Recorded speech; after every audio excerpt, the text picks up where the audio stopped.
So here we are once again in Wargame Red Dragon looking at the decks, and here we have the Commonwealth deck. So the Commonwealth deck is a combination of, Australian, Canadian and British units.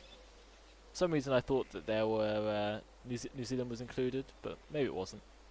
I guess their units would be quite similar to the Australian ones anyway.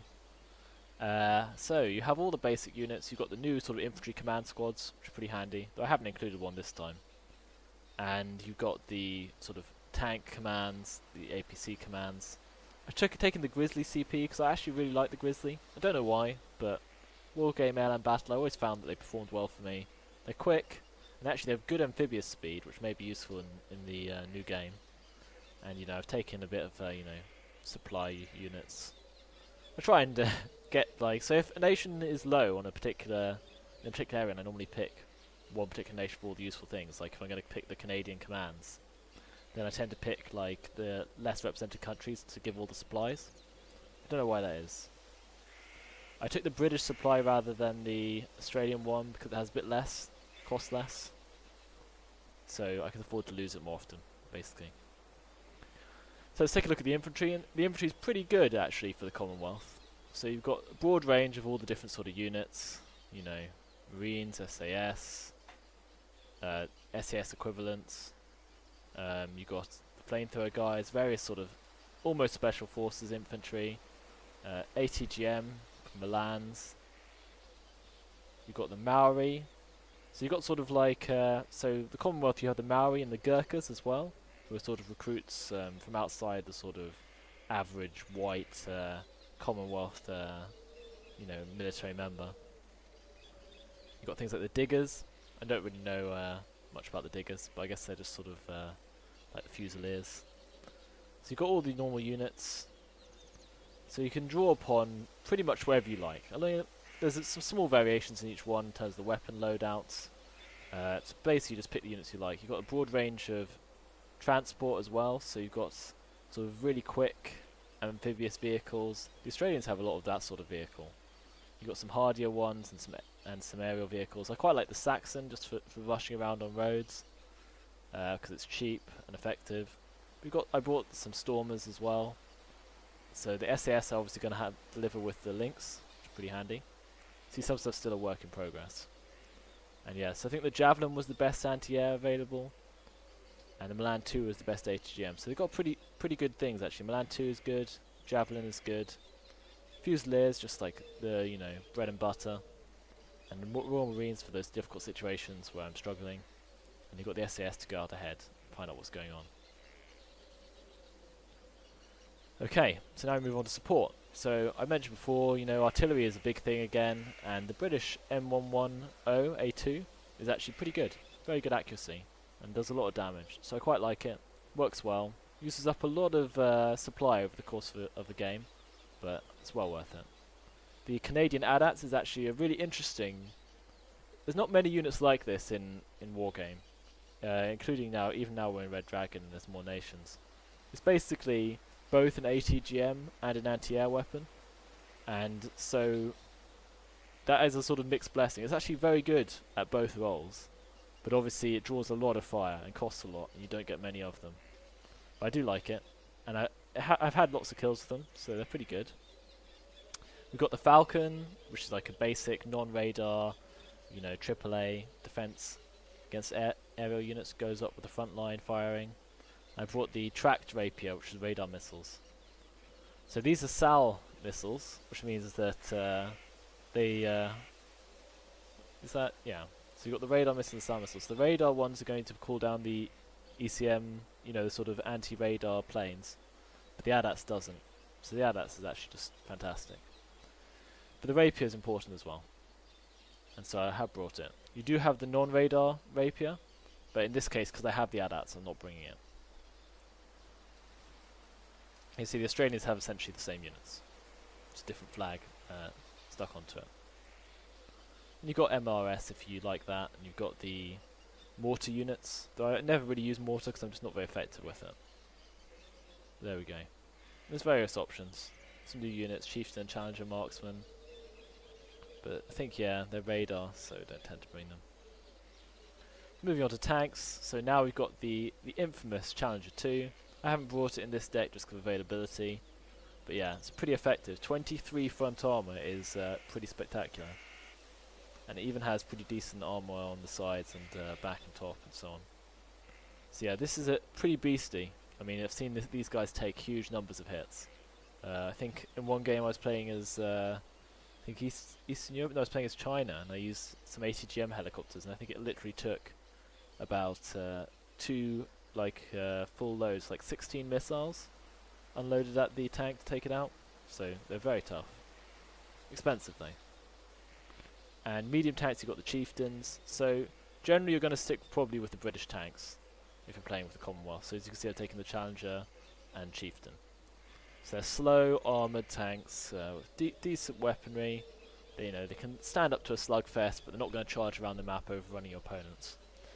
You can bring the Leopards, so I have brought some Leopard C2s, just because they have like a decent stabilizer, so they can actually drive around, do an okay job if I need to attack a position.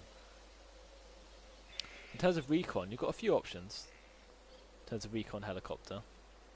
I think the Gazelle's still probably the best, just because if you look at the optics, it's still probably got the best optics. So you can either bring the Gazelle AH1 or the Gazelle Sneb, but I brought the AH1. And you've got the normal jeeps, all the different special forces are available, and the basic infantry guys. So you've got the normal range, and obviously you've got the Scimitar, and the Scorpion, and the Fox, and so on, sort of armoured recon. In this case I brought the Coyote because I think it's a pretty good armoured recon, reasonably quick, get to the front line. And I brought the little scout jeep and the North Force Australian scout infantry, like the green jackets basically. I think it was just, you could get them in a cheap vehicle which could move a bit quicker. I think so you got like the Stalwart, and the Saxon and the Saracen, but none of those are actually amphibious, whereas the Aslav actually, oh no, the Aslav is, so yeah, that's correct. So yeah, so the Aslav has a bit more mobility, which when you're trying to put your scouts out on the front line, it's pretty advantageous. Basically the Australian forces are quite similar to the British ones, probably a few less options in some areas, but they do get a few good units like the Cougar and the Adats.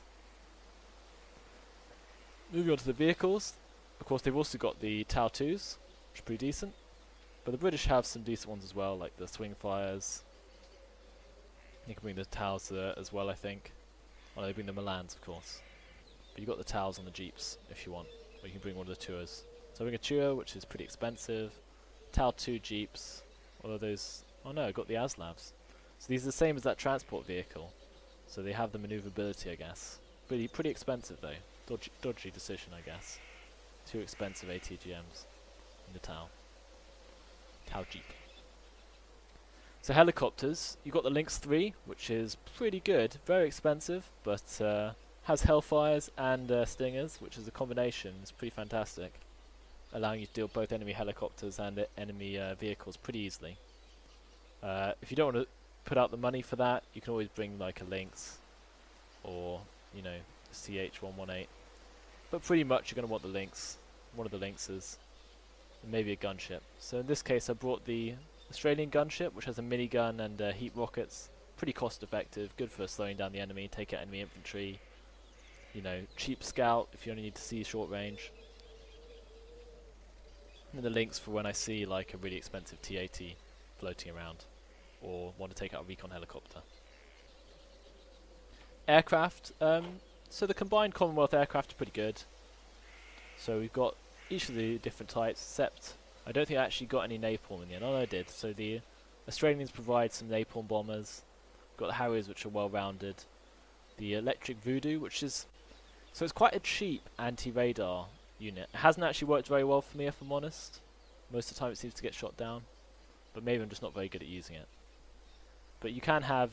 so now you have... One of the problems in the old game was that a lot of teams didn't really have any anti-radar units, any anti-radar planes. But it's not so much of a problem anymore. And we've got some pretty good interceptors like the Tornado, but you've got the Eurofighter as well. Got quite a good range to bring, if you're interested in that sort of thing. But I'd just stick to a fairly basic set of units. The Harriers are well rounded, napalm, anti-radar, interceptor. That's pretty much how I roll with planes. And obviously naval stuff. I don't think you get any special ships. Even though the British should really have some Royal Navy units, they don't. Which is a pity, but I guess that's just the way things are. We're interested to see how the Navy turns out when they finally release it to us. But there you go. British. Well, Commonwealth. Well, it's British. You know, national pride is too much. There's plenty of good units from the Australians and the Canadians, which are better than the British alternatives. 4 commands, and maybe a little short there. Might need to rearrange slightly.